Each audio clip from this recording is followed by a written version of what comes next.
Hey everybody, not in my garage in front of the Sonnen unit today for this video for a very specific reason. This video is a little bit of a rant, and it is these are opinions are expressed only by me, not by Sonnen, the leadership, or anybody else in this company that I work for. I'm writing a book about managing customer expectations and solar and just my experiences to try to help the industry out. And I don't know, maybe both of my readers will appreciate it, but I'm doing this more for me. Yeah? And I was online looking, just was going to touch on the micro versus string versus optimizer stuff because it was such a big part of my life while I was at SMA. And I remember a really good study that SolarEdge did with PV Evolution Labs. And I went looking around for that, and I found it. And I clicked on some other things. I clicked on an Enphase link and got to their website and could not believe that I saw this infographic right here. Now, I have been going off on this infographic for at least 10 years. So it blew me away that they are still using this as a legitimate piece of marketing collateral. And let me fill you in what they're saying here. What they're saying here, we'll start with the dumb old string inverter on the right. And if you shade 50% of one module, then the entire string goes down by 50%. But if you use microinverters, then you're only losing 50% of that one module. And that in itself is not supported by any peer-reviewed, scientific, scholarly articles at all. It's a fabrication. It's the biggest bullshit lie that I've been fighting for at least 10 years. It is not supported.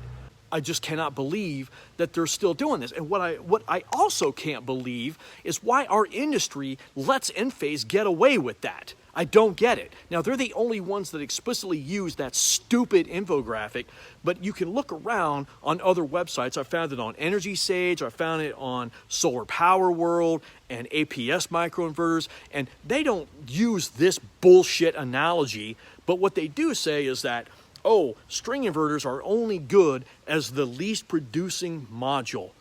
And yes, that is true, but they make it sound like you got the Philharmonic Orchestra out here with 50 people in its string section, and that one guy way in the back on the third row plays an E flat instead of a D, and now the whole thing sounds like crap. And that is not what happens. The effective shade, first of all, there's no doubt that microinverters and DC optimized systems will reduce the effects of shade over a string inverter. That's fact. That's not even a discussion point. What is a discussion point is how much more those modular electronics recover than the string inverter. And what is amazing in all that is that it's not even that much, even by their own admission. Matter of fact, you won't even find a lot of shade studies anymore against those three inverter topologies, maybe because they got it all out of their system back in 2010 to 2015, and they just feel like, well, yeah, the gains really aren't that big. Let's move on to something else. Who knows?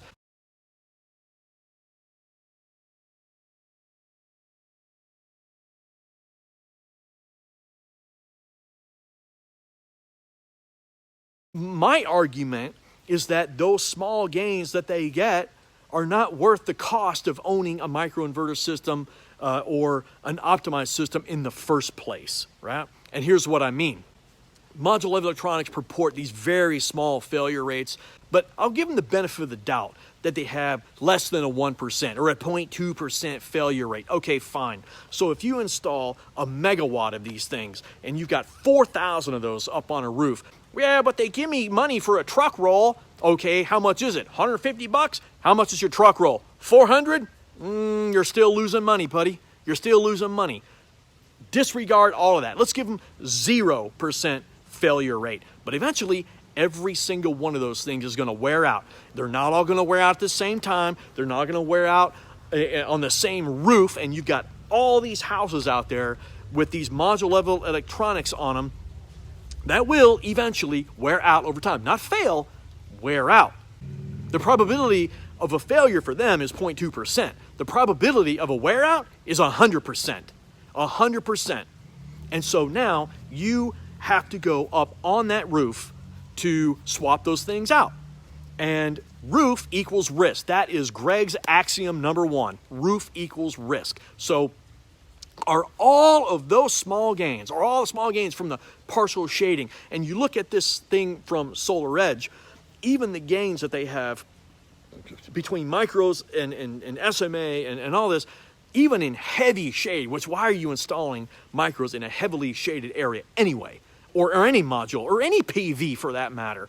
But even in a heavily shaded area, the gains are so small. They're so small. And so any type of benefit, in my opinion, any type of benefit that a microinverter gives you as far as production and module mismatch, and oh, they're so much faster to install than a string inverter, whatever, dude. If you want to believe that, I can find an installation group right now, a group of installers that can install a Sunny Boy 5000 TL US quicker than a comparable microinverter system, right? So the faster install is not even an issue with me. That is so subjective. But let me tell you, your guys will go up on those roofs eventually to swap out those module level electronics. And I don't think a lot of people are thinking about that when they decide to do these module level electronic installs.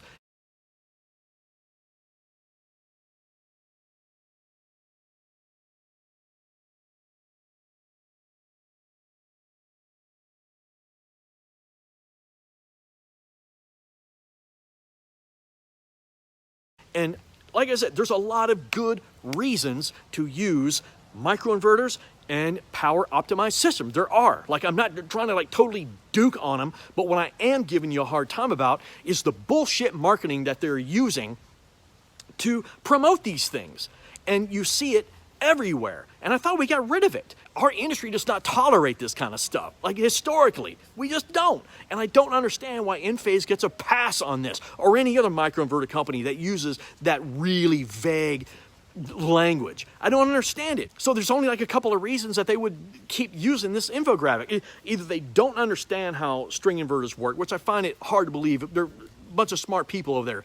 Or maybe they do know how they work, and they're like, well, nobody's calling us out on it. Let's just keep using this stupid infographic. Or maybe they've been using this stupid thing so long that now they believe their own bullshit. You know what I mean? Like, which one is it?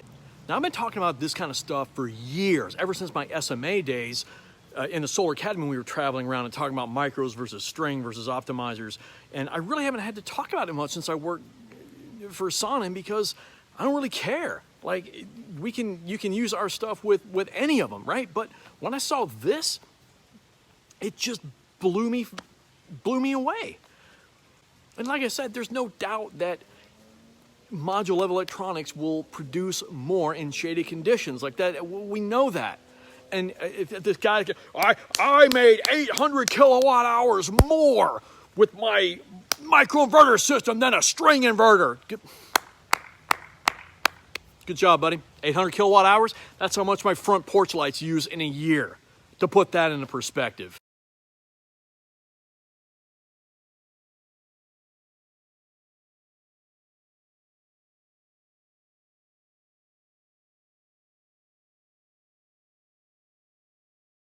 So anyway, that's it for me.